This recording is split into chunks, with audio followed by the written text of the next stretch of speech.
Hey guys, Josh from the Ancient History Guy here. Hello and welcome to all. I hope you are having a fantabby-doozy day. Anyways, today we are going to be talking about a subject which I'm going to be real with you, I didn't even know was a subject until literally 4 hours ago. That's how Carthage avoided a war with Persia. So let's get into it. So to give you guys some context, the Persian Empire was expanding downwards upon the great Neo-Babylonian Empire. The Babylonian Empire itself consisted of three main territories: Mesopotamia, Syria, and the Levant. Along the Levant was a small strip of land populated by the rich and powerful Phoenicians. The Phoenicians were master seafarers, making them by default master traders. Two cities, Sidon and Tyre, basically had a monopoly over the sea trade of the Mediterranean, with colonies supplying goods to their mother cities from as far away as Hispania. When Cyrus the Great conquered Babylon, much of her holdings by default were assumed to be rightfully his. However, certain cities saw this as a chance to break away and regain their independence. Noticeably of these cities was the Phoenician cities, with cities such as Tyre being largely thought of as being unsiegeable, thanks to the fact that it was on an island. Cyrus sent his second-in-command, Harpagus, to bring the rich Phoenicians to heel.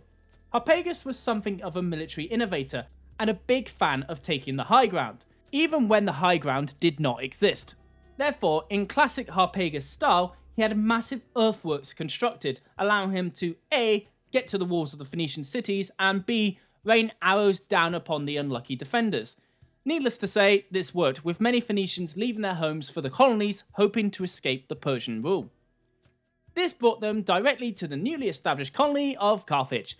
Under the fantastic leadership of Mago I, Carthage not only welcomed the refugees, but also somehow managed to feed its suddenly very large population. This increase in population and the need to feed them meant the city quickly became the hegemonic power over its other neighbouring Phoenician cities.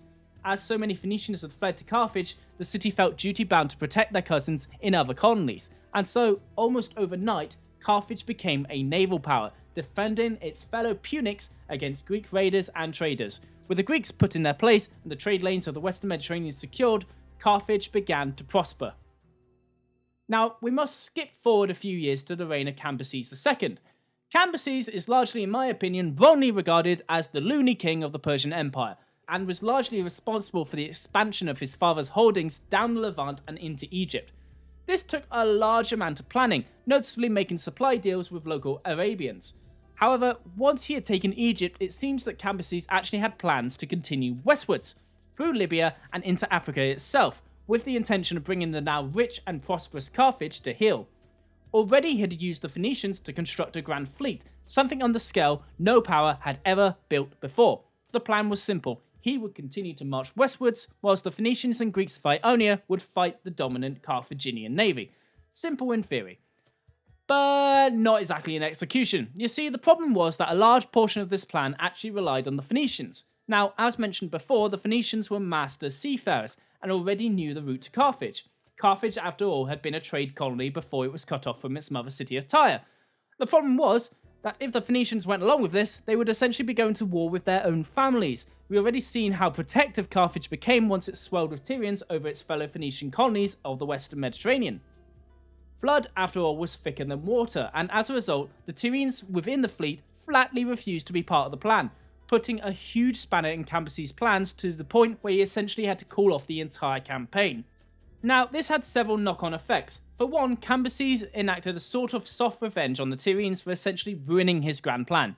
He gradually began to favour Sidon, Tyre's Phoenician rival, and so the once extremely prosperous city began to decline, to the point where Sidon overtook Tyre as the most important Phoenician city.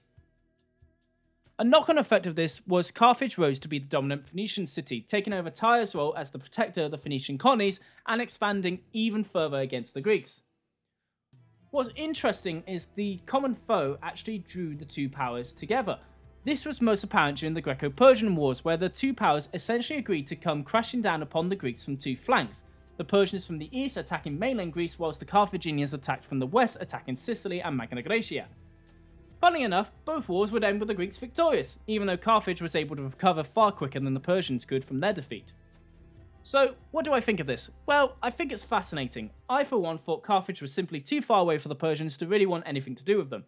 It would also have been a costly campaign, and so I never really thought of it as being possible. When I was researching the previous video on Carthage, I discovered that Cambyses actually had made plans to invade Carthage, and to be honest, I was a little blown away. I also find it fascinating how loyal the Tyrians were to their own people. They would always try to help out other colonies, and in this case, flatly refused to fight them because of it. Anyways, those are just my thoughts. What do you think? Let me know down in the comments.